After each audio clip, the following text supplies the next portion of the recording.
Out on the frontier, where the sky stretched too wide for mercy, a man's worth was measured not in gold, but in how long he could endure. The land didn't care for dreams. It chewed through them bone by bone until nothing was left but grit and hunger. This was not the West of painted legends or silver spurs. This was the real one, the raw one, where sweat dried into dust and desperation wore the face of courage.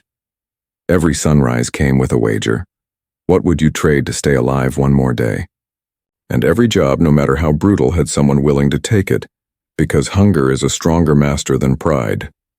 These were the strange, forgotten labors that kept the frontier alive, 8 trades carved out of danger and dust.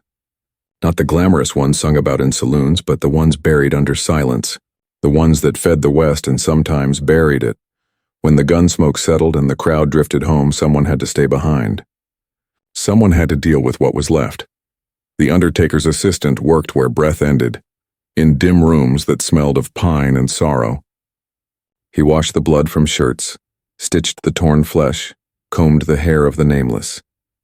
He worked by lantern light, the flame trembling like a heartbeat that wasn't there.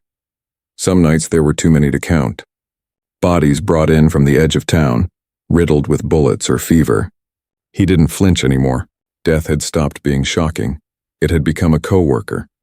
He learned to move gently out of respect or habit. It didn't matter which. Sometimes he'd find letters in their pockets, half-written words meant for wives who'd never see them. He'd read them aloud before sealing the coffin, a small act of mercy whispered to no one. In a land where life was loud, his work was the silence that followed. The living avoided his gaze. The dead had no choice but to stay, and yet, when the funerals were done and the dirt was packed tight, he'd linger, hat in hand, as if waiting for the ground to say thank you. Far from towns and rail lines, campfires were the heartbeat of the frontier, and someone had to keep them burning. The fire tender's job seemed simple, to stoke flame, melt iron, and boil coffee. But in the long black nights of the wilderness, that small glow meant survival. He guarded it like a priest guards a holy relic. Wind, rain, or wolves, the fire could not die. In freezing passes and lonely watchposts, the tender would sit through the hours, feeding the coals with splinters and breath. Every flicker was a promise. We're still here. But fire is fickle company. Too little and men froze. Too much and the prairie caught flame. Many tenders died by their own craft, swallowed by the same blaze they nurtured. They said you could tell a good one by the burns on his hands. Scars that mapped a life spent between light and darkness. He wasn't remembered when the dawn came. No one ever thanked the man who made warmth possible. But without him, the night would have swallowed them all. And in that endless dark, even a single ember was worth dying for. Long before the West spoke in trains and gunfire, it whispered in code. Dots and dashes, sparks of light on copper thread stretched across the wild. The telegraph operator lived inside those sounds. In lonely shacks beside the tracks, he sat through endless nights, tapping out messages from a world he'd never see. Wars began and ended through his hands. Fortunes rose and fell on the rhythm of his key. He spoke to strangers hundreds of miles away, yet sometimes went weeks without hearing a human voice. Outside, coyotes howled. Inside, only the metallic chatter of civilization. The job demanded precision, patience, and a kind of quiet madness.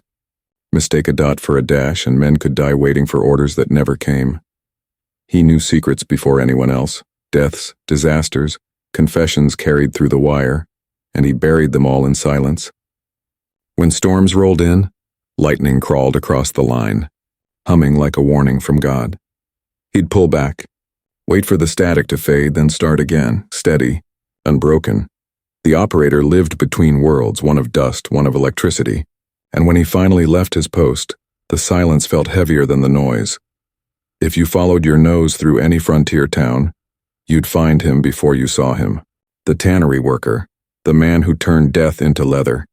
His world was one of stench and steam. Animal hides soaked in vats of lime and urine, stretched taut on wooden frames, scraped raw until the flesh was gone. The air burned the throat. The river nearby ran brown with waste. He worked bare-armed, muscles tight, eyes watering from the fumes. Flies swarmed, cuts festered. Yet without him there'd be no boots, no saddles, no belts to hold the West together. Few men lasted long.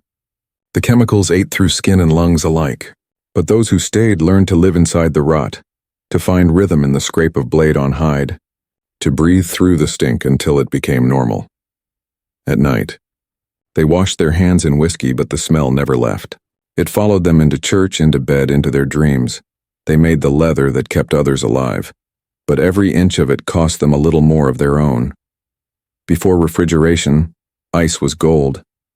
And in a world of deserts and dust, it was rarer still. When rivers froze in the mountain towns, harvesters went to work. They hacked great blocks from the surface, dragging them across slick banks with ropes that bit into their hands.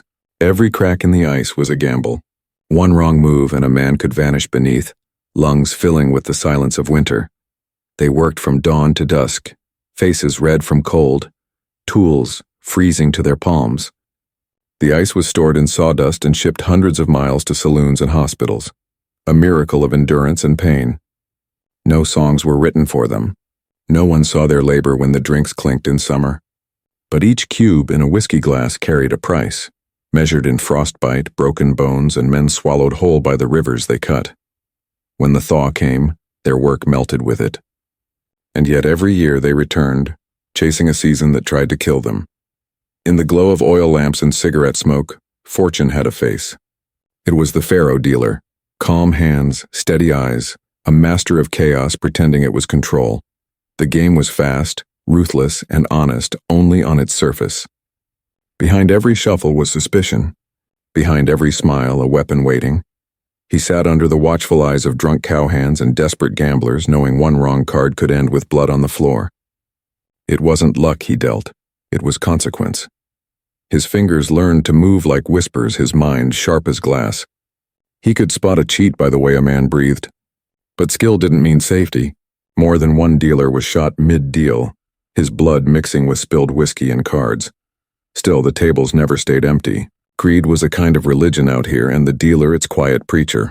He didn't believe in luck and only the illusion of it. And in the West, illusion was the only thing that paid. Before the railroads carved their iron veins across the plains, the freighters did it first, one wagon at a time. They hauled everything civilization demanded: gunpowder, lumber, salt, and sorrow. Their route cut through deserts where the sun could peel skin from bone. Mules groaned under the weight. Men followed behind, faces burned, lips split. Every mile was a negotiation with the land, thirst for distance, sweat for progress. Sometimes the cargo never made it. Sometimes neither did they. But without them, no town survived. No mine functioned. The freighter was the spine of the West, bending but never breaking. They moved at a crawl, yet carried history on their wheels. Each creak of the axle a reminder that progress was never painless. When the trains finally came, they vanished quietly like shadows overtaken by smoke. But the trails they left behind still scar the earth, dry veins leading nowhere, filled with the echoes of effort long spent. In a land where rivers were myths and rain a rumor, the well-digger was salvation. He hunted water the way others hunted gold. He dug blind, trusting the whispers of the ground, sometimes days, sometimes weeks before he struck the miracle below. Each inch of progress came with the taste of dirt in his teeth, the strain of rope on his back. The earth could collapse without warning. Many were buried mid-dig, their graves indistinguishable from their work, but those who survived brought life back to the surface.